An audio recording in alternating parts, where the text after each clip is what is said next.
Thank you very much, Sarah. That was a thoughtful address and a reminder that while our industry is changing fast, it is still shaped by the quality of leadership, collaboration, and ambition across this community. Our next speaker is a familiar and respected voice in this industry. He is a strong advocate for the issues that matter across the region. Please welcome the President of APTRA and Group CEO for King Power Hong Kong Group, Sunil Tuli.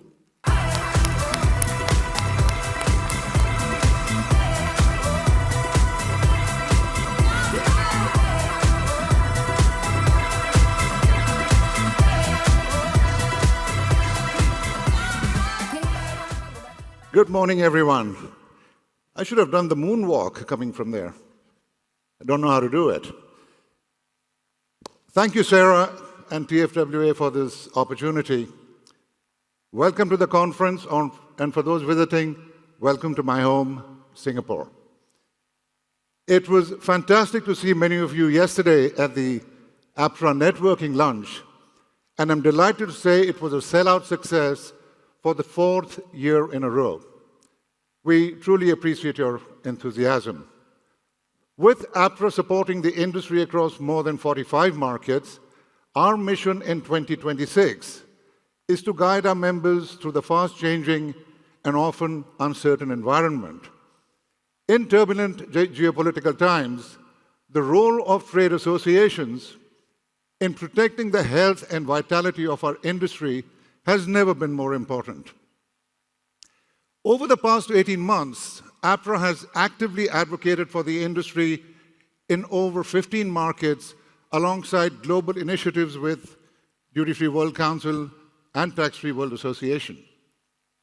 Across Asia-Pacific, regulation that impacts our industry, directly or indirectly, is becoming considerably more active and more complex.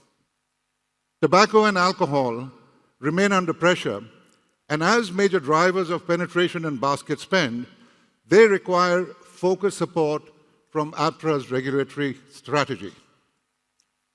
Government relations and stakeholder engagement are therefore central to our daily operations, particularly in priority markets including China, Hong Kong, Malaysia, Indonesia, Thailand, and Vietnam. Although advocacy is a long game and results are not always guaranteed to land in our favor, it's vital that we keep our eyes and ears on developing political, health, and social agendas across this vast and diverse region and its complex interplay of regional powers, economics, and geopolitical tensions.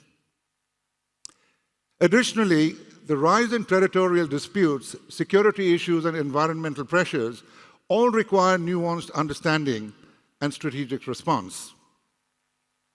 APTRA delivers a year-round proactive advocacy and regulatory agenda, a hugely important service we bring to our members who do not have the time or the resources to do it. It does pay off, however. A strong example is India, travel retail's fastest growing market. APTRA has worked closely with retailers and airport owners and operators there for several years, advocating for an increase in the arrivals duty-free allowances, which had not been reviewed since 2016, and no longer reflected inflation, currency devaluation, or India's competitiveness with other markets. In February 2026, the federal government increased the value of the allowance by 50% to 75,000 rupees, approximately $800 US. This is an encouraging step in the right direction, and retailers report positive consumer appetite to buy more on arrival into the country. However, we collectively believe there is a robust case to achieve more, and we will continue to lead that objective with retailers and airport operators. Alongside these protective measures, we are proactively developing inside-led programs to encourage and stimulate industry growth. The flagship example is the APTRA India Conference Series, the only conference dedicated to showcasing the scale and potential of this fast-evolving market. In March 2026, Despite disruption in the Middle East and West Asia, we were proud to partner with the phenomenal team at Bangalore International Airport to welcome 270 delegates. The program featured a wide range of eminent speakers, including perspectives from airlines, airports, aviation investors, and the travel retail sector. We are already planning for the next conference in Jaipur in February 2027 and are delighted to announce that we'll be partnering with Osprey Duty Free following the success of Mumbai in 2025. Thank you to Suchit, Atul, Gaurav, Shanavaz, Sheetal from Osprey and your team. We know it will be awesome. Looking at our broader ecosystem, the aviation and tourism sectors in Asia Pacific remain poised for significant long-term growth, even as they deal with the immediate disruption impacting air travel. In April 2026, Airbus released its latest global services forecast, highlighting that Asia Pacific and its major markets, including India and China, is expected to become the world's largest and fastest growing aviation market, driven by rising passenger traffic, expanding fleets, and growing service demand. Airbus also forecast that the region's aviation services market could reach $138.7 billion by 2044, underlining the scale of the opportunity. That long-term confidence is critical. Aviation is essential to connecting economies, enabling trade, supporting jobs, and sustaining a region deeply reliant on tourism and cross-border mobility. According to OAG, regional infrastructure development is expected to add nearly 1 billion airline seats over the next decade, while airport expansion in India, China, and Australia will add further capacity and support future demand. But while the long-term direction remains positive, the short-term reality is challenging. The fallout from the US-Iran war and the wider instabilities surrounding the conflict will weigh heavily on Asia Pacific. A United Nations report in April cited potential economic losses between 97 billion to 299 billion on poverty and potential famine, especially in the global south. Further reporting suggests that economists and multilateral institutions are marking down growth expectations for the region. The Asian Development Bank has indicated that growth in Asia Pacific could slow from 5.4% to 5.1% in 2026 and 2027 as energy costs, trade uncertainty, and weaker confidence feed through into regional markets.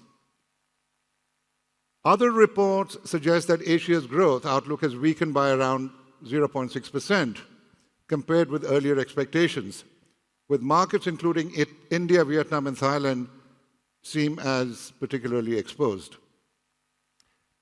For Asia Pacific, this matters because the region is deeply connected to the global energy flows, shipping routes, investor sentiment, and aviation demand.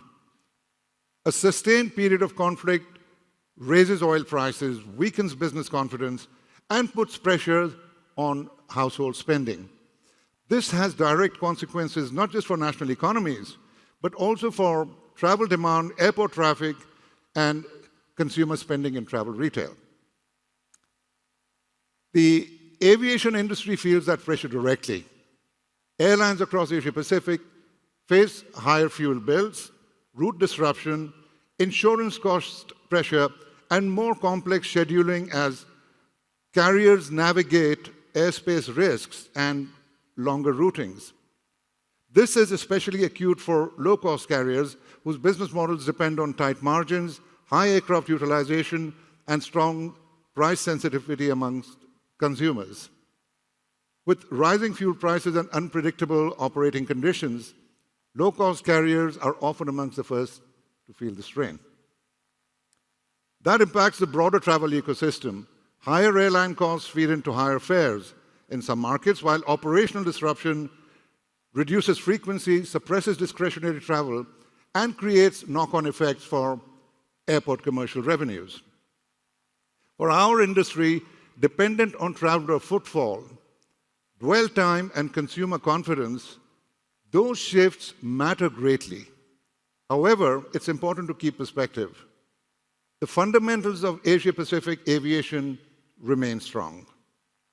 Rising middle-class demand, a strong youth population, continued airport investment, growing outbound travel and expanding airline fleets all point to sustained structural growth over the longer term.